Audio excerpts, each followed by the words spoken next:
আচ্ছা, এবার আমরা লুপ দেখবো। হ্যাঁ, লুপ কি জিনিস সেটা তো জানি না। বারবার কোনো একটা কন্ডিশন আমরা দিব, ওই কন্ডিশন অনুযায়ী সেটা চলতে থাকবে, এটা হচ্ছে লুপ। আচ্ছা, তো আমরা এখানে কন্টেন্ট ডট পিএসপির মধ্যে এই যে এই জিনিসগুলা শো করাইছিলাম, রাইট? তো এগুলো আমি যদি এখন ফাঁকা করে দিই, সাপোজ ব্ল্যাঙ্ক, তাহলে এখন এই যে এইটুকু অংশ ফাঁকা হয়ে যাবে না? ফাঁকা হয়ে গেছে, জাস্ট হেডার আর ফুটার টুকুন আছে, তাই না? এবার এই কন্টেন্টের মধ্যে আমরা লুপ চালাবো। তো এখানে পিএসপি শুরু করেন, শেষ করেন। এখন কোন লুপ চালাবো? মেইনলি এখানে হোয়াইল লুপ চালাবো। কি লুপ? While loop. ওকে, তারপরে এই জায়গায় একটা কন্ডিশন দিতে হয়, আর এই জায়গায় কি হবে সেটা লিখতে হয় কন্ডিশন মিললে, তাই তো? এটা আমরা জানি লুপের কাজ। আচ্ছা আচ্ছা, আমরা এবার এখানে কন্ডিশন দেবো, সেটা হচ্ছে একটা ফাংশন আছে, ঠিক আছে? ওয়ার্ডপ্রেসের নাম হচ্ছে হ্যাভ পোস্টেজ। কি নাম? Have postage. মানে যদি পোস্ট থাকে, কি থাকে? যদি পোস্ট থাকে তাহলে মনে করেন এখানে কিছু একটা শো করাবেন আপনি, ইকো পোস্ট আছে, এই কথাটা শো করাবেন। এখন আমি যদি রান করি তাহলে নিশ্চিত মানে ফাইলটা হ্যাং হয়ে যাবে।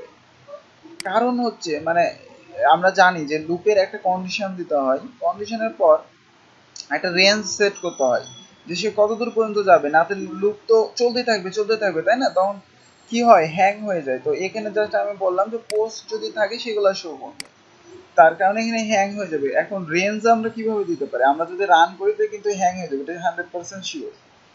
আপনারা দেখবেন। তো আমি রান করতেছি না, কারণ কি, হ্যাং হয়ে যাবে এই জন্য। আচ্ছা, তো রেঞ্জ কিভাবে দিতে হয়, রেঞ্জটা কিভাবে দিতে হয়, ঠিক আছে, ওইটা আমরা এখন দেখব। আচ্ছা, তো এটার জন্য, রেঞ্জের জন্য আমরা এখানে লিখতে পারি দি পোস্ট। কি লিখতে পারি? দি পোস্ট মানে হচ্ছে পোস্ট কয়টা আছে, আমাদের পোস্ট কয়টা আছে টয়টা এখানে শো করা। যেরকম আমরা যে কোনো একটা ভ্যারিয়েবল নিয়ে ডলার সাপোজ এ নিয়ে আমরা প্লাস প্লাস করতাম না, একটা রেঞ্জ, বা হচ্ছে এক ধাপ পর পর সে আসবে এরকম দিতাম না, একটা রেঞ্জ সেট করতাম না, যে এর নিচে হলো এত, ওই রকমই জাস্ট এখানে যদি পোস্ট থাকে এবং পোস্ট কয়টা আছে সেগুলা, হ্যাঁ, শো করাও। তো এখন যদি আমি সাপোজ রান করাই, দেখেন তো কিছু আসে কিনা। এই যে দেখেন, পোস্ট আছে কথাটা কয়বার রিপিট করছে? পোস্ট আছে দুইবার না? আচ্ছা, এখন আমরা ড্যাশবোর্ড থেকে যদি পোস্টে যাই, এখানে একটু লক্ষ্য করেন কয়টা পোস্ট আছে এখানে? দুইটা পোস্ট আছে না? এই দুইটা পোস্টই এখানে রিপিট হচ্ছে এখানে, কিন্তু লেখাটা কি আছে? পোস্ট আছে। কারণ কি, আমি ইকো করছি কি পোস্ট আছে। বুঝাইতে পারছি? আপনি যদি মনে করেন যে এখানে কনফিউজ, আপনি এখানে একটা নতুন পোস্ট করেন, লেখেন হচ্ছে নতুন পোস্ট, এখানেও সব লেখেন নতুন পোস্ট,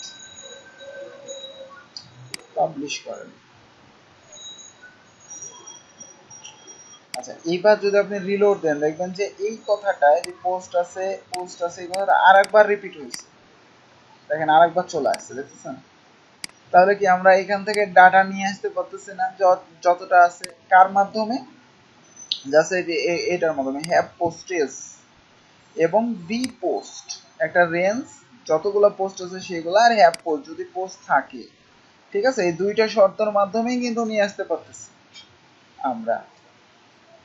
আচ্ছা, এবার আমরা চাইতেছি যে এখানে আমাদের কথাটা শো করছে, কিন্তু আমাদের কি করতে হবে? আমাদের হচ্ছে এখান থেকে যে পোস্ট গুলা শো করাইতে হবে, টাইটেল, কন্টেন্ট, এগুলো শো করাইতে হবে, তাই না? এই জন্য দেখেন মজার জিনিস কি করতে হবে, এখানে যে এই আছে পোস্ট আছে কথাটা না লিখে লিখবেন ইকো গেট দি টাইটেল। কি লিখলেন? গেট দি টাইটেল মানে হচ্ছে এই যে পোস্ট, হ্যাভ পোস্ট আছে, আর রেঞ্জ অনুযায়ী এই যে গেট দ্য টাইটেল মানে হচ্ছে যে আমাদের যদি পোস্ট থাকে এখানে তাহলে যে টাইটেলগুলো আছে সেগুলো শো করা। এবার যদি আপনি রিলোড দেন দেখেন নতুন post, new post, hello world তিনটাই শো করতেছে, দেখতেছেন? আচ্ছা এখানে একটা বিআর সেট করা তাহলে যেন নিচে নিচে শো করে। আমরা জানি কি লুপ চলতেই থাকে একটা রেঞ্জ পর্যন্ত শর্ত। তো দা পোস্ট মানে কি যতগুলো পোস্ট থাকবে ততগুলো রেঞ্জ অনুযায়ী ঘুরতেই থাকবে। তো এখানে যদি আমি একটা ডট বিআর দিই,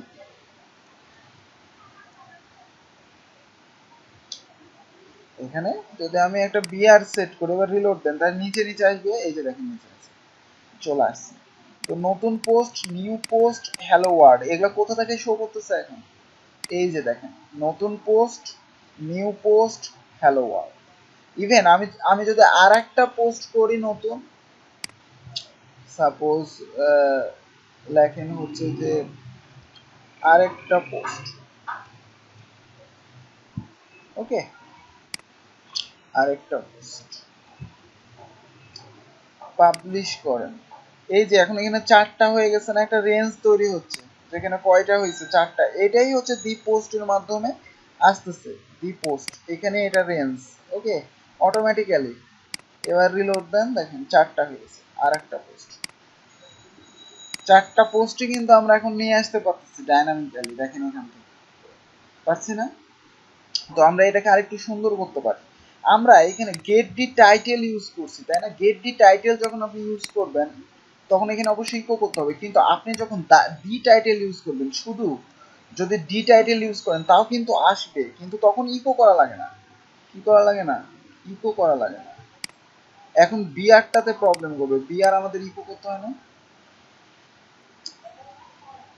দেখেন এই যে আর একটা পোস্ট, নতুন পোস্ট চারটায় আসছে কিন্তু এখানে এখন বিআরটা কাজ করে নাই। কাজ করছে? বিআরটা কাজ করে নাই, কারণ হচ্ছে এটাকে আমাকে ইকো করতে হবে, তাই না? এই জন্যই আমি এখানে গেট দি টাইটেল লিখছি, গেট দি টাইটেল এটাকে গোটাটাকে ইকো করছি। গেট মানে কি পাওয়া, তখন সে রিটার্ন অবস্থায় থাকে তখন ইকো করতে হয়। আর দি টাইটেল মানে গেট কথাটা যখন না থাকে তখন ফাংশনগুলো কি করতে হয়? ইকো করতে হয় না, এমনি এমনি শো করবে, ওটা ইকো করাই থাকে, ওকে। আচ্ছা এবার আমরা এক কাজ করতে পারি, সেটা হচ্ছে এটা বাদ দেন, আমরা সাপোজ এখানে একটা h1 নিতে পারি, h1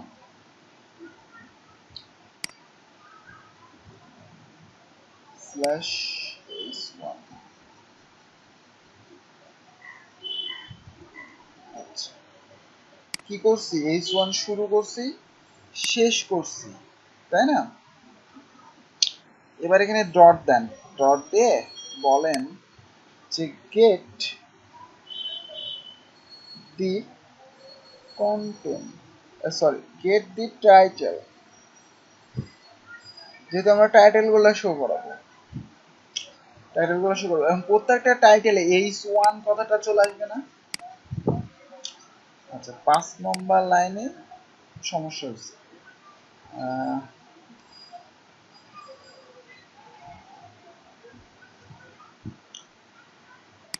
get the title, wait,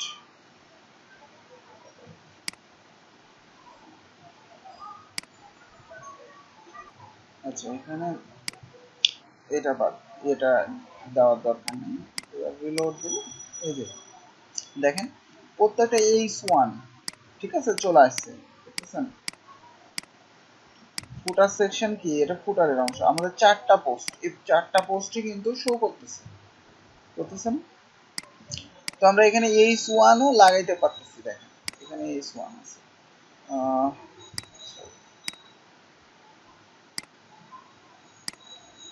আচ্ছা এখানে ইনস্পেক্ট এলিমেন্ট করলে দেখবেন যে এখানে h1 চলে আসছে, এই যে h1 আর একটা পোস্ট, নতুন পোস্ট, দেখতেছেন? তো এখন চাইতেছেন প্রত্যেকটার নিচে নিচে কন্টেন্ট গুলো শো করবে কিভাবে? যে এক একটা কন্টেন্ট আছে, এই যে এখানে নিচে নিচে কন্টেন্ট আছে না, এই যে এগুলা এগুলা শো করবে, মানে কন্টেন্ট যেগুলো দেওয়া আছে যা যেটা। তো এটার জন্য কি করবেন? জাস্ট নিচে মনে করেন আপনি একটা কন্টেন্ট গুলা শো করবেন, তো ইকো করেন, ইকো করে পি এর মধ্যে মনে করেন শো করাবেন, পি পি ট্যাগের মধ্যে। তো এখানে আপনি HTML এর পি ট্যাগ দিতে পারেন, দিয়ে ডট দেন। ডট দিয়ে এবার কন্টেন্ট শো করানোর জন্য কি ফাংশন ইউজ করতে হয়, গেট দি কন্টেন্ট। আপনি দি কন্টেন্টও ইউজ করতে পারবেন, বাট গেট দি কন্টেন্ট কেন ইউজ করতেছি, তখন ইকো করবো তাই। ঠিক আছে, আচ্ছা, তো এখানে পিটা এবার শেষ করেন।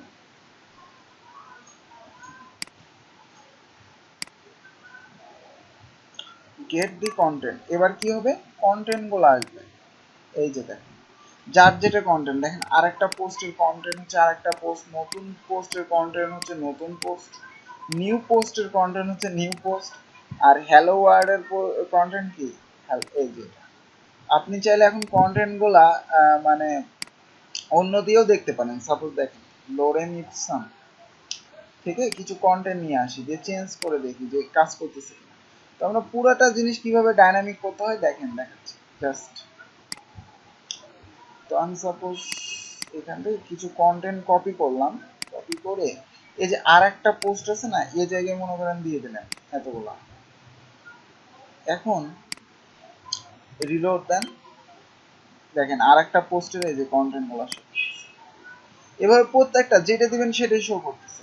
তাহলে ফাংশন গুলা কি কি, দি টাইটেল বা গেট দি টাইটেল, গেট দি টাইটেল দিলে অবশ্যই ইকো করতে হবে, আর দি কন্টেন্ট দিলে ইকো করা লাগবে না, কিন্তু গেট দি কন্টেন্ট দিলে ইকো করতে হবে কন্টেন্ট আনার জন্য। ঠিক আছে, এর মাধ্যমে আমরা টাইটেল গুলা শো করাতে পারবো, এর মাধ্যমে কন্টেন্ট গুলা শো করাতে পারবো। ঠিক আছে, বুঝাইতে পারছি। এবার চাইতেছেন টাইটেল আর কন্টেন্ট তো মানে পারলাম শো করাইতে, তাই না? এখন আপনি চাইতেছেন যে ইমেজ শো করাইতে, কারণ আমরা পোস্টে তো ইমেজ দিতে পারি না। এই যে আর একটা পোস্টের মনে করেন এখান থেকে আমরা একটা ইমেজ সেট করব, এটাই একটা ইমেজ সেট করব, পাবলিশ করেন। এখন কি ইমেজটা শো করবে, কারণ আমরা এখানে তো কিছুই বলে দেই নাই যে ইমেজটা শো করাও, বলছি তো ইমেজ শো করানোর জন্য কোন ফাংশন ইউজ করতে হয় দেখেন। সাপোজ এই এর নিচে আপনি শো করাবেন, তো ইমেজ শো করানোর জন্য যেটা লিখতে হয় সেটা হচ্ছে পিএসপি শুরু করেন শেষ করেন, এখানে লিখবেন দি পোস্ট থাম্বনেল।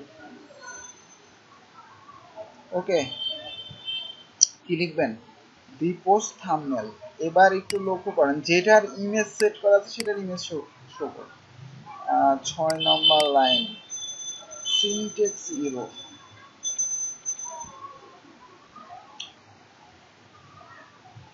দি পোস্ট থাম্বনেল।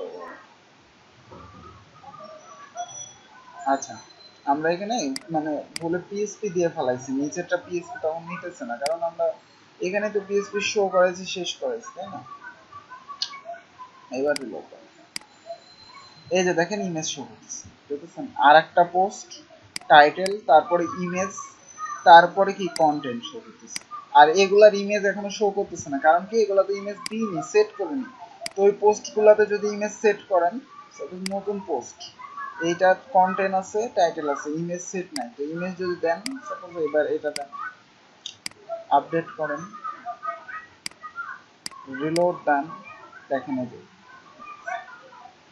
তো বুঝতে পারতেছি এখানে একটা কনফিউশন হতে পারেন যে এর আগে তো আমরা ইমেজ অন্যভাবে সেট করলাম, মানে ফাংশন ডট পিএইচপি তে কি লিখছিলাম, কাস্টম ব্যাকগ্রাউন্ড, না সরি, এই যে পোস্ট থাম্বনেলস এর মাধ্যমে আমরা কি করছি, এইখানে এটা নিয়ে আসছি, এইটা নিয়ে আসছি, তাই না? আর এখানে অ্যাপিয়ারেন্স এর মধ্যে ব্যাকগ্রাউন্ড সেট করার জন্য আমরা কাস্টম ব্যাকগ্রাউন্ড আনছিলাম, কিন্তু বিভিন্ন পোস্ট আর পেজ এখান থেকে এই যে ফটোটা সেট করলে আমাদের ওয়েবসাইটে কোন ফাংশনের মাধ্যমে শো করবে, সেটা হচ্ছে এটা, দি পোস্ট থাম্বনেল ফটোটা।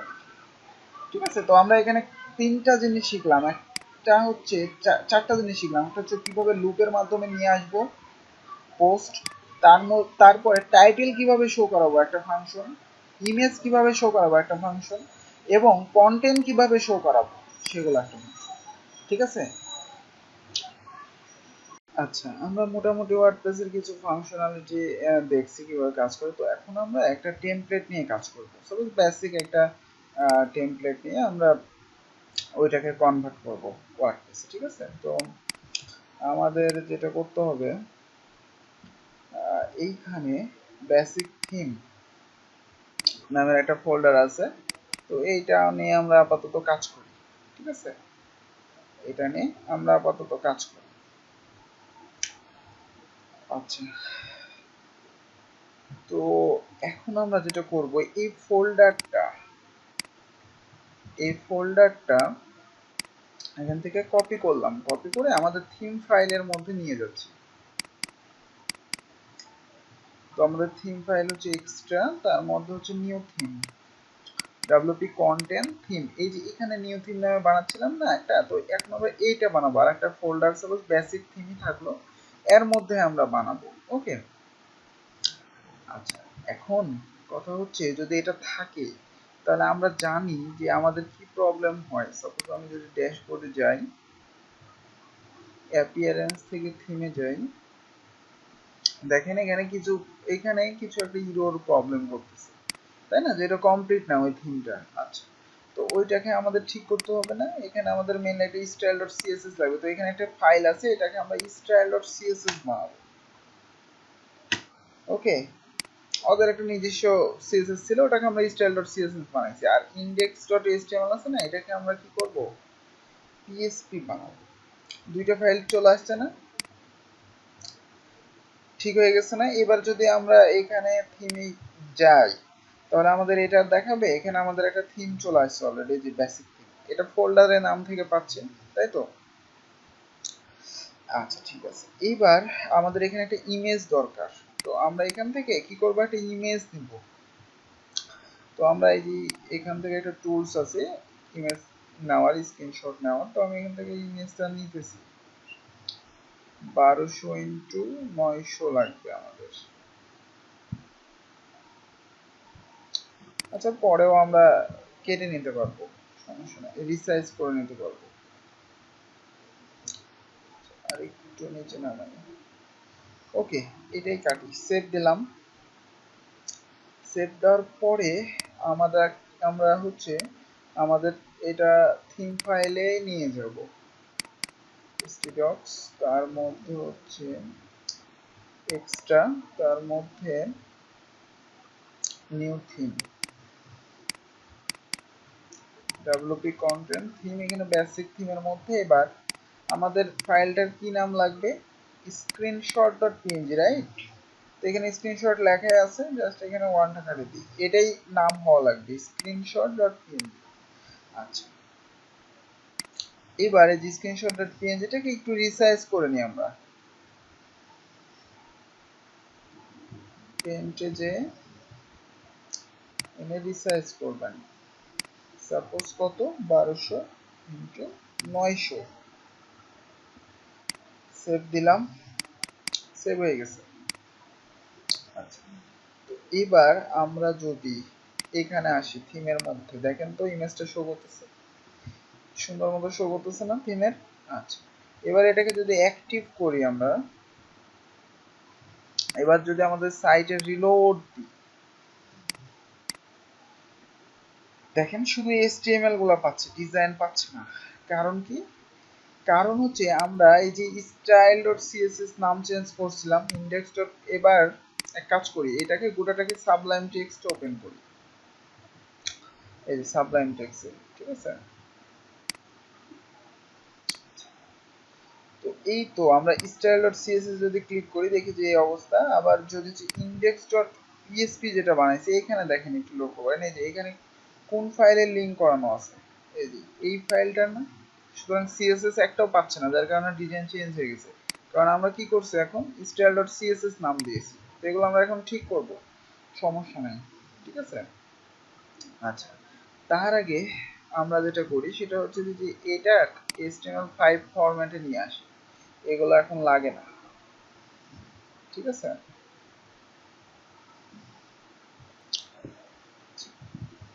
তারপরে সেভ দিলাম। আচ্ছা, তো এখানে যে টাইটেলটা আছে এটা আমরা কিসের মাধ্যমে পাবো? ফাংশন ডট পিএসপি থেকে, তো এটা বাদ দেন। তারপরে যে এগুলা চেঞ্জ করি, এখন এগুলা প্রয়োজন নেই।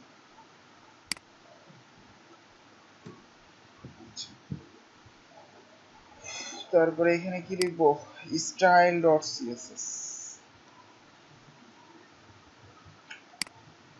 আচ্ছা, স্টাইল ডট সিএসএস লিখলাম। এইবার যদি আমরা সাইটটা রিলোড দিই, দেখেন তো পাই কিনা। পাইছে? পাই নাই, কারণ আমরা স্টাইল ডট সিএসএস টা এখনো পাচ্ছে না। একটু কন্ট্রোল সেট মানে পেজ ইয়েতে যান, দেখেন যে এখানে আছে। দেখেন স্টাইল ডট সিএসএস ক্লিক করলে কিছুই আসে না, তাই না? তো আমরা যেটা করতে পারি সেটা হচ্ছে, প্রথমেই আমরা যেটা করব সেটা হচ্ছে যে এই যে হেড শেষ করার আগে স্টাইল ডট সিএসএস এর লিংকটা আমরা করতেছি, সমস্যা নাই। হেড শেষ করার আগে আমরা কি লিখবো? এখানে পিএসপি শুরু করেন শেষ করেন, এখানে লিখবো ডব্লিউপি হেড, ঠিক আছে? আর বডি শেষ করার আগে, বডি, এই যে বডিটা, এর আগে কি লিখবো?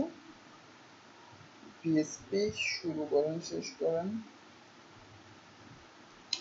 এখানে লিখেন ডব্লিউপি ফুটার।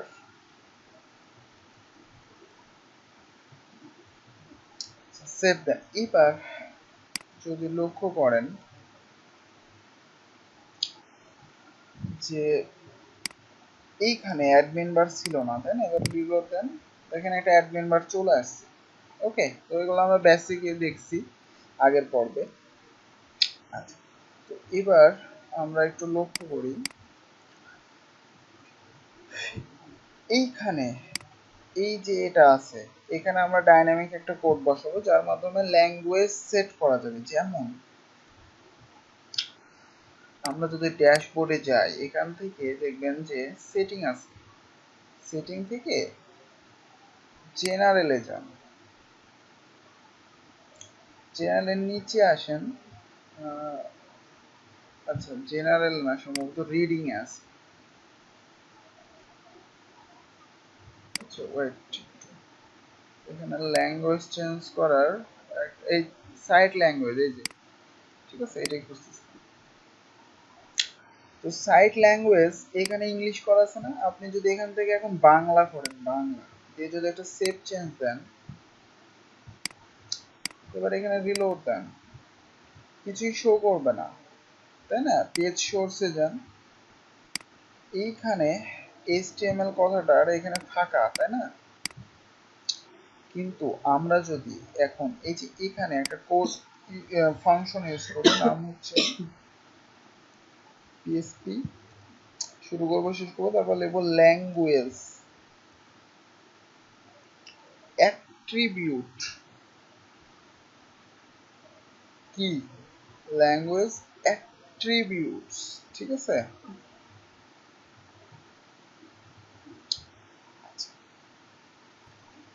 এখানে টিইএস হবে, অ্যাট্রিবিউটস। এবার যদি আমরা সাইটে রিলোড দিই, দেখেন কিছু ফন্ট চেঞ্জ হয়েছে না?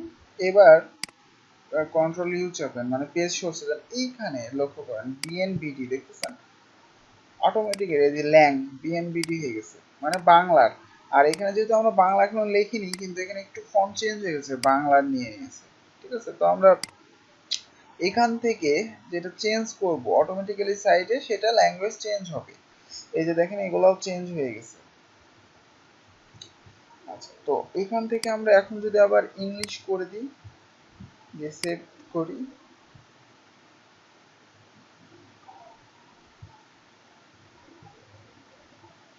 আচ্ছা এবার রিলোড দেন, এবার আবার পেজ সোর্সে যান, দেখেন এইখানে ইএন ইউএস দেখছেন, মানে ইংলিশ ইউনাইটেড স্টেট, এরকম সিস্টেম। হ্যাঁ, ল্যাঙ্গুয়েজ আমরা এভাবেই চেঞ্জ করতে পারবো। এই জন্য তো আমরা অলওয়েজ এইচটিএমএল এর মধ্যে দেখবেন যে ল্যাং কথাটা লেখার পরে এখানে ল্যাঙ্গুয়েজ দেওয়া থাকে। তো এটাকেও আমরা ওয়ার্ডপ্রেসে কি করতে পারতেছি, কনভার্ট করতে পারতেছি। ওয়ার্ডপ্রেসের ফাংশনালিটি ইউজ করে এটাকেও আমরা ডাইনামিক চেঞ্জ করতে পারছি। ঠিক আছে? আচ্ছা, এবার যেটা করতে পারি এগুলা কেটে দিই। এবার আমরা লিঙ্ক করাবো।